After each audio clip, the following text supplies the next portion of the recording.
줍줍 청약, 이것도 모르고 청약하면 낭패를 볼 수 있습니다. 쉽게 설명할 테니 끝까지 잘 따라오시면 됩니다. 무주택 세대. 아무것도 아닌 것 같은 저 5글자 안에 정말 많은 내용이 담겨 있어요. 무주택의 의미는 말 그대로 주택이 없다는 뜻일 겁니다. 세대라는 것은 같은 주소지에 거주하고 있는 가족을 의미할 것입니다. 하지만 주택 청약에서 가장 많이 나오는 부적격 사유 중 하나가 바로 무주택 요건입니다. 그만큼 무주택 관련 사항이 단순하지는 않기 때문입니다. 지금부터 차근차근 하나씩 알아볼게요. 가장 먼저 세대의 의미부터 알아볼게요. 세대의 의미를 알려면 먼저 존속, 비속을 알아야 합니다. 직계, 혈연이 친자관계에 의해 직접적으로 이어져 있는 수직적인 혈통관계입니다. 존속, 본인으로부터 거슬러 올라가는 부모, 조부모, 증조부모, 고조부모 등입니다. 비속, 본인으로부터 이어져 내려가는 혈족인 자녀, 손자녀, 증손자녀, 현손자녀 등입니다. 그렇다면 형제자매는 어떻게 될까요? 형제자매는 직계가 아니라 관계입니다. 즉, 세대원을 판단할 때 그 대상이 아닙니다. 그것은 주택 여부, 부양가족 여부를 따질 때도 아무 관련이 없다는 것입니다. 직계존속, 직계비속이라는 용어를 알았으니까 세대라는 의미를 알아볼까요?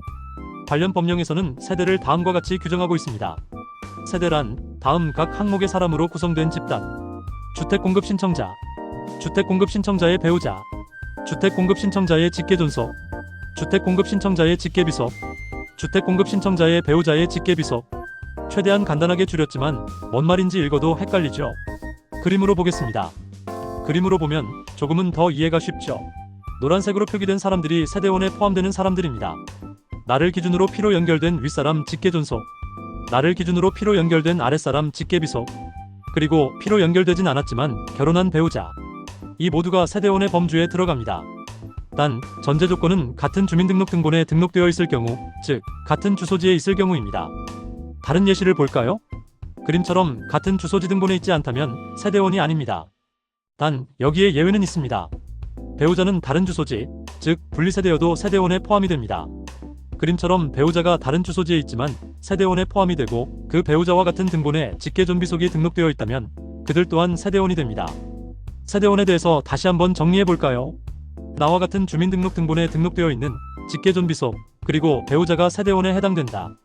단, 배우자는 같은 등본에 있지 않은즉 분리세대여도 여전히 세대원에 속한다.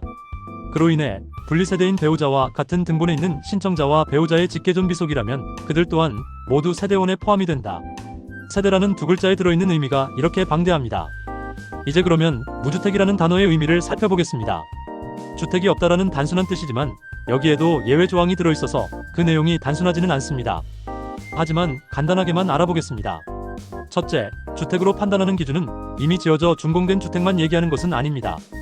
현재 공사 중인 분양권도 주택수에 포함이 됩니다. 둘째, 예외 조항으로 주택을 소유하고 있지만 무주택으로 간주해주는 경우가 있습니다.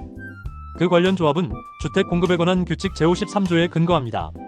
상속 공유지분일 경우, 농어촌 주택일 경우, 소형 주택일 경우, 만 60세 이상 직계존속이 소유했을 경우, 인정되는 무허가 건물, 소형 저가주택일 경우, 기타 등등.